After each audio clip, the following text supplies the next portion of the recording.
Шин өглөөг ээж хүн угтдаг. Шинэ хүнийг ээж хүн л төрүүлдэг. Бүдэрсэн цагт ээж хүн түшдэг. Зовсон цагт ээж хүн л инэрдэг. Хаан турмын хазайхад хатан ухаан л эмхэлж чадна. Монгол улсын ерөнхийлөгчд Монгол ардын хувьсгал намаас нэр дэвшигч Нацгийн удвал. Өнөөдөр чинь манай Монгол оронд чинь гол горих маш хэрэгж дундарч ундраг нь багсаж төвшин буурч юм тийм ээ. Ер нь ундны усны маш их аюулд бид нар орох гэж байна. Усны хомсдолд орох гэж байна. Усны чанар маш муу байна. Шинэ Говьалтай аймагт ундны усны хомсдолд ороод тэр Алтайх өдөр гэдэг тэр компани ашиглалтанд орсноос хойш ундны усны төвшин маш буурж байгаа. Усны төвшин буурж байгаа. Ундны усны хомсдолд ороод ууж байгаа ус нь өөрөө маш чанаргүй хатуулдаг ихтэй. Тэгээ тэрнээсээ болоод хоол уусруулах эрхтний өвч маш их нэмэгдэж штэ. Тэгэхээр зэрэг ингээд үзэхээр одоо бараг Монгол улсын хамгийн аюул нь ус болох гэдэг. Нэгдүгээр ус маань маш их бохирдож байна. Хоёрдугаарт хомсдож байна. Айгууд бид нар чи гаднаас уухсан бүгдийг бодож авдаг юм орон болох гэж шүү. Өнөө цагт чи одоо нэг Алтай буу бариад манах цэвэр усаа буу бариад манах хэмжээнд хүрч байна. Ер нь тийм хэмжээнд хүрж байна. Тийм хэмжээнд хүрж байгаа учраас одоо энэ байгаль орчны асуудал, ус горхины бохирдын асуудал, энэ уул уурхайн өөрийнх нь нийгмийн хариуцлага, нөхөн сэргээлтийн энэ асуудал чинь усандаа усныхаа ундраг, усны хэмжээ, усны бохирдол, цэвэр байдал шууд нөлөөлж чанарт. Тийм учраас төрийн бодлогоор бол энэ үндэсний аюулгүй байдалд нөлөөлөх хэмжээнд энэ усны бохирдол маань хүрж байна шүү дээ. Тийм учраас энэ бол Монгол Улсын ерөнхийлөгчийн хувьд үндэсний аюулгүй байдлыг хариуцдаг тэр субъектийн хувьд бол ерөнхийлөгчийн сонгуульд нэр дэвшигчид бүгд л одоо энэ асуудлаар тодорхой асуудлуудыг дэвшүүл тавьсан байгаа л да. Монгол Улсын ерөнхийлөгчийн сонгуул гэдэг бол төрийн тэргүүнээ сонгож байна шүү дээ. Тэгэхээр энд бол их үнэтэй хувьяасаа мөнгө гаргаж сурталчилгаа хийх ямар шаардлага байхгүй. Төрийн тэргүүн сонгож байгаа учраас төр зардлын дагаад энэ сонгуулаа явуулах хэрэгтэй. Тийм учраас би хоёр нэр дэвшигчтэй ерөөсөө дундаа нэг материал одоо сонгогч нэг айлд ганцхан материал өгье. 3 нэр дэвшигчийн намтартай, 3 дэвшигчийн нэр дэвшигчийн мөрийг хөтөлбөртэй. Тэгэл ерөөсөө ганцхан юм тарай. Та нар одоо их хэмжээний мөнгө цугларсан, танаа хоёр нам бол сүүлийн үед засгийн эрхийг ээлжлэн барьсан, хамтарж барьсан, 20 жил тасралтгүй одоо засгийн эрхэнд байсан ийм хоёр нам их мөнгөтэй байж магадгүй. Тэгэхээр зэрэг тэр мөнгөө сургууль барь, эмнэлэг барь, ялангуяа энэ байгаль орчны бохирдолтой тэмцэх, энэ туул голын бохирдолтой тэмцэх энэ асуудалд бол мөнгөө зарцуулъя гэдэг уриалга гарсан. Одоогоор бол хариу ирээгүй байна. Хэрвээ эмэгтэй хүн Монгол Улсын ерөнхийлөгч болох юм бол их хүн эхийн сэтгэлээр үр хөвгтөө алагчилдаггүй, тэрнтэй адилхан иргэдээ алагчлахгүй, хамгийн ядарч байгаа, зүдэрч байгаа, тусламж халамж шаардлагатай байгаа тэр хүмүүс рүүгээ бол эхийн сэтгэлээр хандаж хамгийн түрүүнд гараан сонгодог шүү дээ, тийм ээ. Тийм одоо бодлого руу ороход бол илүү төхөмтэй гэж ингэж үзэж байгаа. Монголын ард түмэн бол одоо яг үнэхээр аврал ирж байна. Хэн бид нарыг аврахулаа гэдэг тийм одоо авралын харцаар харж байна. Дандаа нүдэндээ нулимстай ийм одоо сонгогч иргэдтэйгээ би уулзаж байгаа. Уулзах тусмаа зүрх шимширж үнэхээр одоо юм арайч Монголын ард түмэн ингэж амьдрах тийм одоо тавилантай, хувь заяатай ард түмэн биштэй гэж бодоход дэндүү харамсалтай одоо бас төрийн одоо төрөө зөв авч яваад ард түмнээ ингэж илгээр нь хэвтүүлэхгүй явах боломж бас биднэрт их байсан гэж ингэж бодож байгаа. Тэгээд нэгэнт одоо өнгөрсөн түүхийг бид нар эргүүлж буцааж чадахгүй учраас ирж байгаа түүхийг илүү их иргэддээ ээлтэй болгож, их оронтой ээлтэй болгохын тулд тэр эмэгтэй хүн төрийн тэргүүн болж иж энэ засрах юм шиг байгаа. Тэгэхээр ирчүүд маань төрөө бас зөв авч явж чадахгүй, иргэддээ ээлгүй, их орондоо ээлгүй болохоор энэ төрөөлд тэр харзайсан сүлд нь тэгшрэх магадлал их муутай болчиход байгаа. Тийм учраас ард иргэд бол за энэ л яадаг бол гэсэн тийм авралын харцаар одоо над руу харж нулимстай, дандаа нулимстай нүдэндээ нулимстай тэгэж бидний уулзалт болж байгаа нь бол их анхаарал татж байна л да. Ард түмэн ядарч зовж зүдэрч байгааг бол өдрөөс өдөрт мэдэрхэд бол энэ сонгуулийн сурчилгаа бол надад улам ихийг бодууллаа. Үнэхээр энэ ард түмэнд бол эцэг хэрэгтэй болжээ гэдгийг бол үнэхээр мэдэрсэн. Баянгор аймагт таныг бас хүүхэд их барьж авсан, охин хүүхэд төрсөн. Тэгээд одоо л гэж нэр өгсөн гэж хэлжсэн. Тийм, тэнд явж исэн чинь нэг ээж өвдөөд тэгээд ар гэрийнх нь хүсэлтээр тэгээд тэр хүүхдийг их барьж авсан л да. Тэгээд хөөд охин гарсан. Тэгээд ээж аав нэр өгөөч гэхээр би удал гэж нэр өгөөд За энэ улс гэрээний төвчөн сайхан авч явдаг удирдагч хатан болоорой гэж ихэнд шивэнсэн шүү дээ. Ямар бэлэгдэлтэй сайхан гэ. Удал гэдэг чинь хамгийн сүүлд хавдардаг хамгийн сайхан цэцэг байдаг гэдэг. Цэцэгний нэр.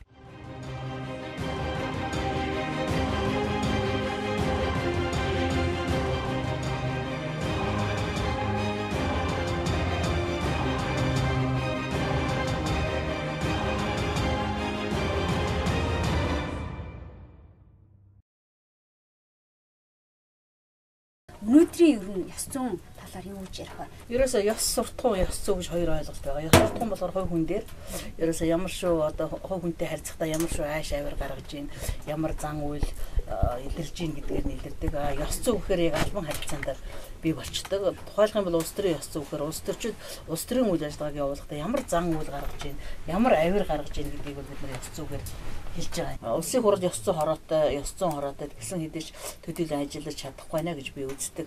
Тийм учраас энэ ёс зүйн асуудал бол улс төр ерөөсө цөмөн энэ ёс зүйтэй улс төр бол хариуцлагатай байдаг. Ёс зүйтэй улс төр бол хяналттай байдаг. Ёс зүйтэй улс төр бол иргэдээ сонсдог. Ёс зүйтэй улс төр бол иргэддээ ижилдэх шанддаг. Алагчилж ялгуурлагдгүй, үзэл бодлоор нь ялгуурлагдгүй, хөрөнгө чинээгээр нь ялгуурлагдгүй, хөдөө хотоор нь ялгуурлагдгүй ийм одоо байдаг учраас Монгол улсад улс төрийг эрүүжүүлэхэд ёс зүйн асуудал бол чухал одоо хэмжүүрээ гэж би хэлдэг. Тэгэхээр авилга гэдэг сүүлийн одоо жилүүдэд манай нийгэм цоошин ийм үзэгдэл нийгмийн бас нэгсний эмгэнэл бий болчиход байгаа. Монголын нэг өрх дунджаар 340 мянган төгрөгийн авилгалыг төлдөг. Одоо тэр шууд бас утгаараа гэдэг ийм статистик судалгаа бас байдгийн хөндлөнгийн байгууллагууд хийсэн судалгаагаар тэгээд авилгатай тэмцэхийн тулд зүгээр нэг хүнийг шоронд хийгээд юм уу нэг 10 хүнийг шоронд хийгээд аль эсвэл 100 хүнийг шоронд хийх нь бол авилгалыг зогсоож чадахгүй гэж би үздэг. Авилгалын төрсөн эцэг нь төрсөн их нь бол сонгуулийн лувир, сонгуулийн авилгал байгаа юм. Сонгуулийн лувир гэдэг маань хүмүүсийнхээ сандыг, сонгогчдын сандыг авахын тулд тарааж байгаа энэ мөнгө төгрөгийг хэлж байгаа юм. Бас сонгуулийн дүнг засахын тулд өгдөг тэр одоо джип машин, тэр одоо том хаус, байшин, барилга, бусад одоо хэдэн саяар нь өгдөг тэр мөнгийг сонгуулийн авилгал гэдэгт отгод оруулж байгаа. Сүүлийн 20 жил монголчууд бол сонгуулаа шударга явуулъя гэж дандаа ярьдаг. Харамсалтай шударга болсон сонгуул нэг ч байхгүй. Тийм учраас сонгуулийн авилгалыг зогсоосон цагт сонгуулийн одоо шударга сонгуул явагдана. Шударга сонгуулаас шударга төр байгуулагдана. Шударга төр бол шударга шийдвэр гаргаж чадна. Шударга шийдвэр бол ард түмэндээ эжилдэх үйлчилж чадна гэдэг ийм одоо байр суурин дээр байдаг хүний нэг бол бий байгаа юм аа. Тэгэхээр ер нь энэ сонгуулийн авилга, сонгуулийн лувираар энэ тарааж байгаа мөнгө төгрөг гэдэг бол эх орноо эмтэлж одоо хилтэлж зарсан тэр мөнгө байгаа юм. Тэрний оронд ирсэн мөнгө бас ард түмний амжиргаанаас сорсон тэр авилгалд авсан мөнгө байгаамаа. Тийм учраас тэр мөнгө тараасгаад мөнгө аваад саналаа өгж гинэ гэдэг бол эх орноо зарж борлуулах тэр одоо хүмүүсийн үйл ажиллагааг дэмжиж байгаа гэсэн үг. Нөгөө талаас энэ авилга одоо ингэж ард түмний амжиргаанаас сорж ингэж мүлжихийг бол дэмжиж байгаа гэсэн тэрийг бол хам одоо баг хэрэг хийж байгаа гэсэн үг болж байгаа байхгүй юу. Сонгуулийг ингэж бодлиантуулах, луурдуулах, сонгуулийн авилгал өгөх замаар хууль бус аргаар төрийн эрхэнд гарч байгаа энэ үйл явдлыг эрүүгийн одоо хуулинд бол эрүүгийн гэмт хэрэг гэж үздэг. Төрийн эсрэг эрүүгийн гэмт хэрэг гэж үздэг. Харамсалтай дандаа ийм замаар төр өөрөө байгуулагдахаар төрөөс бол тийм шударга сайхан шийдвэр хүлээх ямар ч боломжгүй төрөөс одоо иргэдээ ээлтэй байна гэсэн тэр сайхан үр дүн хүлээх боломжгүй. Ягаад гэвэл тэрх зарсан мөнгө эргэж олж авахын тулд тэр төрийн одоо юуг бол тэр мөнгийг буруугаар ашигладаг тийм энэ процесс бол Монгол улсад ерөөсөө юм хэм хэмжээ эрдэм норм болчиход байгаа. Энийг л бид нар заслан зогсоож иж ард түмний аж амьдрал бол дээшлэнэ гэж ингэж үздэг. Монголын түүхэнд сүүлийн 500 жилийн түүхэнд бол анх удаа эмэгтэй хүн төрийн тэргүүнд нэр дэвшиж байгаа гэдэг. Эмэгтэй хүн гэдгээр онцлог. За үүнээс чухал давуу тал бол байна. За шинжлэх ухааны доктор, эрдэмтэн судлаач, эмч хүн гэд маш чухал ийм давуутай зүйлийг бас тодтогч асуух хэрэгтэй гэж би бодож байгаа. Мөн одоо таныг англи хэл дээр бүх өөрийнхөө эрдэм шинжилгээний ажлуудыг шууд бичдэг гэж би одоо саншиж ийсэн. Тэгэхээр англи хэлний өндөр түвшинтэй байна гэдэг бол бас төрийн тэргүүний чухал зүйл шүү дээ гадаад харилцааны тал дээр. Эрдэм шинжилгээний ажил, энэ эрдэм мэдлэг гэдгийг бол шинэ мэдлэг, шинэ мэдээлэл гэж үзэж байгаа. Ялангуяа сүүлийн үед энэ шинэ зуунд бол аливаа улс төр засаглал төрийн бодлогыг нотлохонд суурилсан бодлогоор хөтөлж явж байгаа. Өөрөөр хэлбэл үндэсний аюулгүй байдлын одоо үзэл баримтлал бодлого гаргахыг бол нотлогоон дор суурилж ухааны үндэстэй гаргаж ирэх. Тусгаар тогтнолынхон тэр бодлогыг гаргахыг бас адилхан нотлогоон дор суурилсан тийм.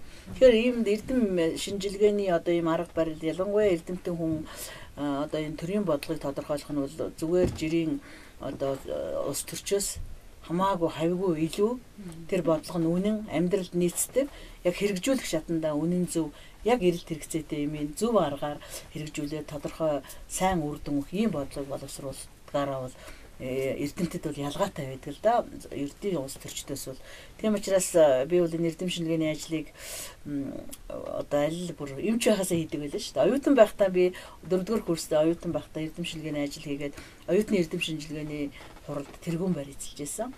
Тэгээд дөнгөж одоо ангаахын сургууль төгсөө сумын эмч байхасаа эхлээд судалгааны ажлаа хийж эхэлсэн. Тэгээд эрдэм шинжилгээний ажилтан болоод докторийн зэрэг тухайн үе одоо бол боловсролын докторийн зэрэг дараа нь Английн Манчестер их сургуульд бол эрүүл мэндийн удирдлагын урлагийн мастер гэж нэрлэдэг. Манайх магистр гэж буруу орчуулад байдаг. Master of Arts гэж байна. Тэгэхээр тэр бол эрүүл мэндийн удирдлагын урлагийн мастер гэдэг энэ зэргийг хамгаалж явахдаа докторийн зэргийн одоо диссертацийг бичсэн. Нэгдсэн үндэсний байгууллага хүүхдийн санд ажиллаж исэн. Тэр бол бүх процесс англи хэл дээр явагддаг үйл ажиллагаа. За тэрнээс хойш бол хэд хэдэн чиглэлээр төрийн албаны чиглэлээр, шинжилгээний чиглэлээр, нийгмийн халамжийн шинжилгээний чиглэлээр, дээд боловсролын шинтгэлийн чиглэлээр бол Дэлхийн банк, Азийн хөгжлийн банкны одоо үндэсний шинжээч экспертийн ажлыг бол бас гэрээгээр гүйцэтгэдэг байсан. Ингээд ер нь бол эцэст нь хэлэх юм бол миний хамгийн одоо мэрэгжил аргачлал гэх юм да. Би чинь бол одоо нөхцөл байдлын дүн шинжилгээний эксперт юм байна. Би мастерын зэргийг эрүүл мэндийн одоо Монгол улсын эрүүл мэндийн тогтолцооны нөхцөл байдал гэдэг сэдвээр хамгаалсан. За би одоо жишээ нь ерөнхийлөгчийн сонгуульд нэр дэвшигтэй бол өнөөгийн Монгол улсын тусгаар тогтнолын нөхцөл байдлын шинжилгээ. За мөн үндэсний аюулгүй байдлын нөхцөл байдлын шинжилгээ. За үндэсний ив нэгдлийн нөхцөл байдлын шинжилгээгээд яг тухайн үеийн нөхцөл байдлын шинжилгээг гаргаж за энийг сайжруулах хангах тийм ээ өөрчлөх шинжлэх стратеги боловсруулдаг мэрэгчлэн байгаа би. Тийм учраас энүүгээр эксперт болсон учраас аливаа асуудалд бол яг нэг аргачлал байдаг ер нь. Ямар ч асуудал хамгийн төрөлж хэрэгтэй бүх юмд хэрэгтэй байдаг. Тийм учраас би бол энэ situation analysis politics in Mongolia гэдэг Монголын одоо энэ улс төрийн нөхцөл байдлын шинжилгээ гэж хийж агаад тэндээс энэ улс төр нөөрэ үндэсний аюулгүй байдал яаж нөлөөлж ийн одоо тэр үндэсний ив нэгдэлд яаж нөлөөлж ийн тусгаар тогтнолд яаж нөлөөлж ийн шудраг ёсонд яаж нөлөөлж ийн гэдэг энэ анализыг бол ингэж хийжээж өөрөө тэр програмаа гаргаж ирдэг. Тэрнээс юу бичих вэ гэж ингэж бодож байгаа бичвэл тэр бол амьдралаас ургаж араагүй шинжилгээний үндэстэй биш буруу аргаар гаргацдаг учраас энд бол юу ядгүй л нэг зөв бодлого гарч ирдэг. Тийм учраас энэ яг бодлого боловсруулах, бодлогын дүн шинжилгээ хийх, нөхцөл байдлын дүн шинжилгээ хийх, стратеги боловсруулах яг энэ чиглэлээр бол одоо мэрэгдсэн эксперт учраас улс төрд бол энэ өнөөдөр энэ чухал байгаа юм аа.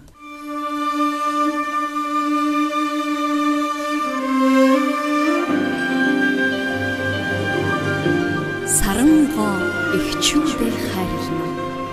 Санчиг буурал ахмадуудаа хүндтэгнэн хатсаргоо ойхтоо инэрнэн хөх Монголын эрчүүдээ дээдэлнэн. Манай Монгол Ардын хувьсгалт намыг сэргээн байгуулах энэ үйл ажиллагаа бол өөрөө их хүнд байсан. Их хүнд процесс сэргээн байгуулах онц хурлаа бид нар хийж байхад тэрийг тараах гэж онцгой хурлыг хүчингү болгох гэж их олон хүчин зүйлүүд дундуур орж өгмүүлж ирснийг Монголын ардын мэддэг. За энэ намыг байгуулах гэснийхээ төлөө манай инквайр дарга бол хэлмэгцсэн хүн байгаа шүү дээ. Нэгдүгээрт хоёрдугаарт бол инквайр даргын баримтчилгаа гэж айхтар Монголын ард түмнийг дөргиосон шүнжингийн нойргүй хонуулж монголчуудыг уйлуулсан сэтгэл санааг одоо хямраасан даралтан нэгсэд хүмүүс бүр өглөөний 4 цагт манай намдаар яарамгаас алхаад хүмүүс ирдэг байсан шин. Энд тэндээс алхаад унтаж чадахгүй нэ. Намдаар ч очихгүй болохгүй гэдэг. Тийм айхтар хэлмэгдүүлэлт, тэр айхтар харгислал яг Монголын төр өөрөө хийсэн гэж бодохоор төр ямар харгис юм бэ гэдгийг бол ард түмэнд ойлгуулсан, бас дүн тавиулсан ийм одоо айхтар түүхийг бол бид нар туулсан л да. Тэгэхээр энэ хоёр даргаыг барьсан энэ явдлыг бол нэгдүгээр энэ хоёр даргаыг сонгуульд оруулахгүй гэж байсан. Хоёрдугаарт бол Монгол Ардын хувьсгалт намыг сонгуульд оруулахгүй гэж байсан. Төрийн хүчээр тэр аимшигтай баримтчилгаа болсон шүү дээ. Тэр үед та яг юу бодож байсан? Сууж лээсэн. Би бас телевизээр харж лээсэн.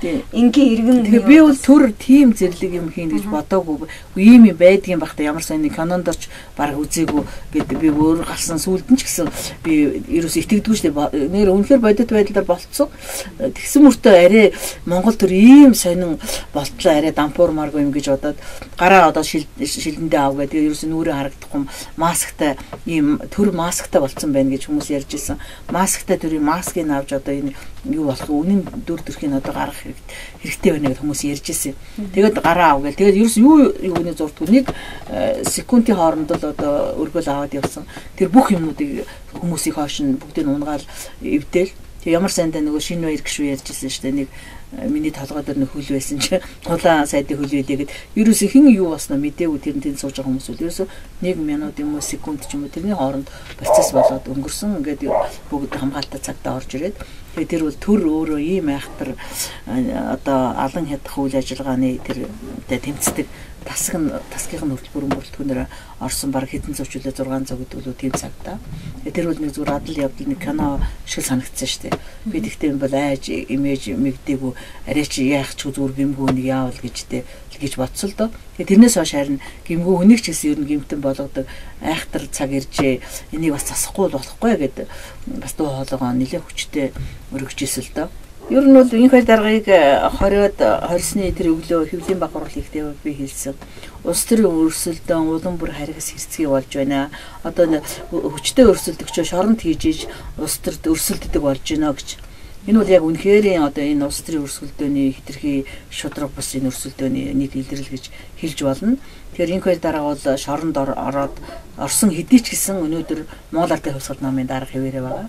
Гэхдээ түүний нөмөр нүүлэг өдөр тутмын тэр одоо лидер хүнийх нь хувьд лидер гэхгүй өдөр тутмын ажиллагааг одоо манлайж удирдах байдаг тэр удирдлага бол байнга дутагдж байдаг манай намд энэ хоёр даргыг хөдөө орон нутгаар явж байгаа хүмүүсийг асууж яаж ингэ хамгийн гол нь ер нь баг хүн заагаад өгсөн юм шиг аймаг болгонд нэг үгийг хэлээд байгаа байхгүй юу. За битэл өгчээрэй гэж хэлүүлж ийн гэж намайг өн хэлж ийн гэж хэлээрээ за тэрийг л ганцхан гуйгээд би тэгэл бүр гайхаад энэ ард түмэн яагаад ингэ адилхан хүн хэлсэн юм шиг ингэж адилхан үг хэлээд байгаа юм блаа гэд настай эмээнаар тий бүр уйлаад за тэр ганцхан юм захий битэл өгчээрэй гэж хэлээрэй л гэж гуйгаараа тэрийг одоо намайг хэлж ийн гэж хэлээрэй гэж ингэж ард түмэн хэлдэг. Шудраг усны хувьсгалыг эхлүүлсэн шигэ бас төгс одоо туйлд нь хүртэл хүргэх юм шаардлагатай. Тийм учраас ерөнхийлөгчийн сонгуульд бол нэрээ дэвшүүлсэн. За хэрв энэ хоёр дарга өнөөдөр эрх чөлөөтэй байсан бол энэ хоёр даргаыг бид нар дэвшүүлэхээр зэхэж байсан. Харамсалтай нь өнөөдөр улс төрийн хоригдол болоод улс төрийн хоригдолтой орныг бол ерөөсөө арчилсан орн гэж хэлдэггүй. Энэ арчил бол дүр эсгсэн арчил бол дарангуулаас дор юмаа гэдэг одоо Бирмийн одоо яг их тэмцэгч улс төрч эмгтээ хэлээд явсан шүү дээ тийм ээ. Тийм учраас Монгол Ардын хувьсгалт нам ба шудраг усны хувьсгалыг эхлүүлсэн нам, үр дүнд хүргэсэн нам. Энэ бол түүхэнд одоо арчилсан хувьсгалтай тэмцэх хэмжээний юм үнэтэй хувьсгалыг хийсэн гэж улс төр судлаачид үздэг. Энийг бол тодорхой цаг хугацааны дараа бол үнэлэгдэнэ гэд. Гэхдээ энэ нь бол дөнгөж эхлээд орхихгүй шээ. Энийг туйлд нь хүргэх ёстой. Тиймийн тулд бол Монгол Ардын хувьсгалт нам ерөнхийлөгчийн сонгуульд бие даан оролцож өөрийн ерөнхийлөгчлөө болох энэ зорилтыг бол тавьж байгаа. Монгол Ардын хувьсгалт намаас ерөнхийлөгчийн сонгуульд дэвсэн одоо миний сурчлагын нээлт бол Монголын бүх ард түмний их хуралдаагаар эхэлсэн шүү дээ. За энэ бүх ард түмний их хуралдаа гэдэг бол Чингис хааны үед Монголын ард түмэн төр барих хэрэгт оролцож байсан ийм нэг хэлбэр байна. За энэ хуралдаа дээр надад ард түмэн 5 багц сумыг одоо гардуулж өгсөн. Тэгж гардуулж өгтөн энэ одоо задарсан, бутарсан, талдсан, хуваагдсан энэ одоо ард түмнээ эхийн сэтгэлээр энэ 5 сум шиг атгсан гар шиг зангидж эвтэй найртай явуулаарай гэдэг ийм даалгаврыг надад өгсөн. Тийм учраас тэр ард түмний итгэл найдварыг биелүүлэх одоо ийм үүрэг надад одоо оногдоод байгаа гэж би хүлээж байгаа учраас энэ сонгуульд ялагдах эрх байхгүй наа гэж ингэж бодож байгаа. Надад бол үннээс өөр зэвсэг байдгүй. Надад үнэн л байна. Одоо хэлэхэд хоёрдугаарт шудраг ёсыг бол би дээдэлдэг. бүх зүйл шудраг хандъя гэдэг тэр одоо миний хүсэл эрмэлзлийг бол бас ард түмэн мэддэг. За 3 дугаарт бол намайг дэмжиж байгаа Монголын ард түмэн эмэгтэйчүүд, эхчүүд байгаа учраас би бол энэ хоёр өрсөлдөгчөөс хамгийн хүчтэй нь гэж би өөртөө их итгэлтэй баг шүү дээ.